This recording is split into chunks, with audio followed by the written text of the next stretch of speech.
This podcast contains information about crimes against children. It might not be suitable for all listeners. MrCruel is the moniker for a serial rapist and most probably murderer who terrorised Melbourne in the late 80s and early 90s. The crimes remain unsolved to this day. There continues to be some debate as to exactly which crimes were his, but it seems that most detectives who worked on the MrCruel case agree that he was responsible for at least 4 attacks in the eastern suburbs on girls aged between 10 and 13, between 1987 and 1991. The first 3 of these attacks involved rapes, and the last involved the infamous murder of Carmen Chan.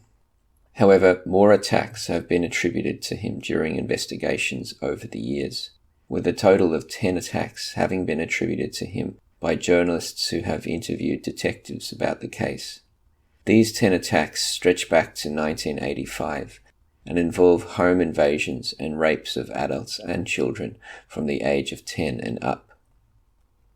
This overview will first look at the 4 cases that are considered the canonical MrCruel attacks, which, it seems, most detectives agree were the work of MrCruel, before then looking at the lesser-known attacks that have at some point been attributed to MrCruel in the media. The first case of the canonical MrCruel attacks was that which occurred on the 22nd of August 1987 in Lower Plenty. In this case, the perpetrator, wearing an open-faced balaclava and armed with a handgun, a knife, and carrying a rape kit, broke into a house at an unknown address and tied up the parents in the household and their 6 or 7-year-old son, sources differ on the ages here, before raping the 11 or 12-year-old daughter over a period of 2 hours. The location of this house has never been revealed publicly, nor has the identity of the family in question. The second canonical attack occurred in the early hours of the 27th of December 1988. This time the attack occurred in the home of the Wills family at 11 Hillcrest Avenue, Ringwood. Again armed with a handgun and a knife, the perpetrator broke into the house and tied up the parents before abducting a 10-year-old girl, Sharon Wills, from her bedroom and taking her to a waiting vehicle. He drove Sharon to his lair at an unidentified location, where she was assaulted. He then dumped her 18 hours later at Bayswater High School, Bayswater. The third of the canonical attacks occurred on the 3rd of July 1990, when MrCruel broke into the expensive rented home of the Linus family at 10 Monomeath Avenue, Canterbury. This time the parents were not home, but Nicola Linus, 13, and her sister Fiona, 15, were sleeping in their bedrooms. MrCruel woke them up before tying Fiona to her bed and abducting Nicola. He took the family's rented car keys and stole their car before driving Nicola to Chaucer Avenue, just a few streets away. From here he bundled Nicola into his own car and drove her back to his lair, where she was assaulted and held her captive for a period of 50 hours, before dumping her in the early hours of her 14th birthday at an electricity substation in Kew. Lastly, the fourth of the canonical attacks.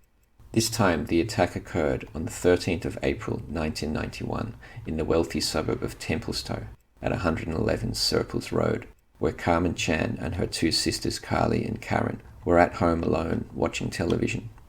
A masked man broke into the house before bundling Carly and Karen into a wardrobe and pushing a bed up against it to block their exit.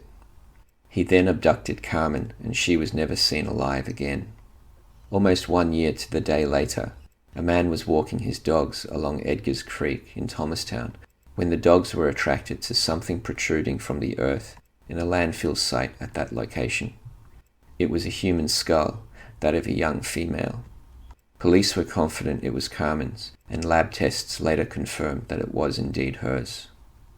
The Carmen Chan murder was the last crime that has been attributed to MrCruel. However, some people believe that there is not enough evidence to link the Carmen Chan case to the first 3 canonical attacks because, unlike in the first cases, police could not interview her about her attacker. Adding to this confusion, police maintain that MrCruel was almost certainly responsible for a number of other attacks besides the 4 canonical ones, but have kept their lips tight about these cases. Nevertheless, a scouring of the contemporary newspaper articles reveals a number of other attacks which were attributed to MrCruel in the late 1980s. On top of this, research by other journalists has revealed information about some of the other attacks some detectives believe to be the work of MrCruel. Other attacks attributed to MrCruel. The first of these occurred on an unknown date in February 1985, when at 9 p.m. at night, a man abducted a 14-year-old girl from her Hampton home at an unknown address. He then drove the girl to a vacant building site and raped her before dumping her at Moorabbin Bowl, a 10-pin bowling business on Nepean Highway. Then, on an unknown date in July 1985, a 14-year-old boy was abducted from his Hampton home at an unknown address at 8:25 p.m. He was taken to an unknown residence and imprisoned for just over 3 hours and was raped. He was then released in Caulfield South at 11:45 p.m. Both of these Hampton attacks were revealed by Keith Moor in an article he wrote for the Herald Sun in 2016 to mark the 25th anniversary of the Carmen Chan abduction. It is not clear why detectives believe these attacks may be the work of MrCruel. It is possible it is because they occurred in Hampton, which is where one of the main suspects in the MrCruel case, sex offender Dr. Brian Allen Elkner, lived until March 1985. More on him at a later date. Other attacks that have been attributed to MrCruel are 3 attacks that occurred in December of 1985. The first of these occurred on the 4th of December, when a 30-year-old woman was raped in her home in Warrandyte at an unknown address by a man wearing a balaclava and armed with a sawn-off shotgun. Then on the 6th of December, a 30 or 35-year-old woman, depending on source, was raped in her home in Donvale at an unknown address by a man armed with a rusty revolver or a long-barreled handgun, depending on source.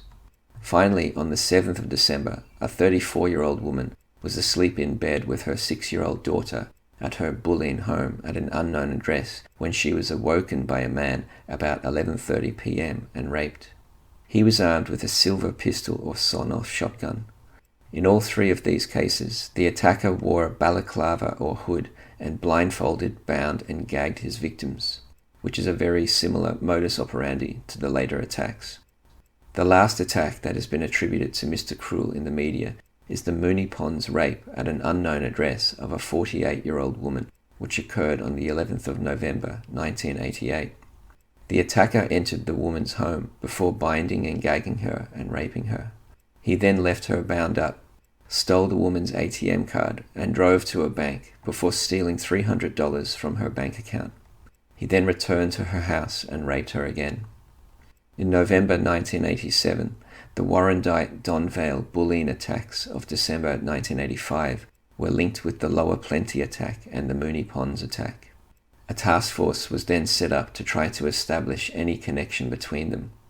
By November 1988, the task force were certain that the Donvale, Lower Plenty, and Mooney Ponds attacks were linked, whereas at least 17 other attacks were deemed to be possibly linked, but it is unknown which attacks were being referred to here.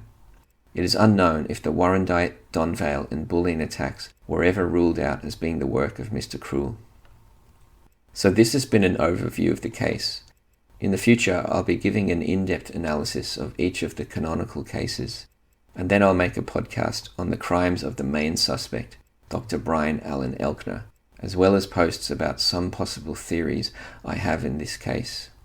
In the meantime, don't forget to follow Melbourne Marvels on iTunes or your preferred podcast player. You can follow my blog on this case at melbournemarvels.com. That's melbournemarvels.com. If you'd like to support the show and the research I do, I'd greatly appreciate it if you donated the price of a cup of coffee to help cover the many expenses I have incurred in conducting my research. You can find my Patreon page in the description to do this.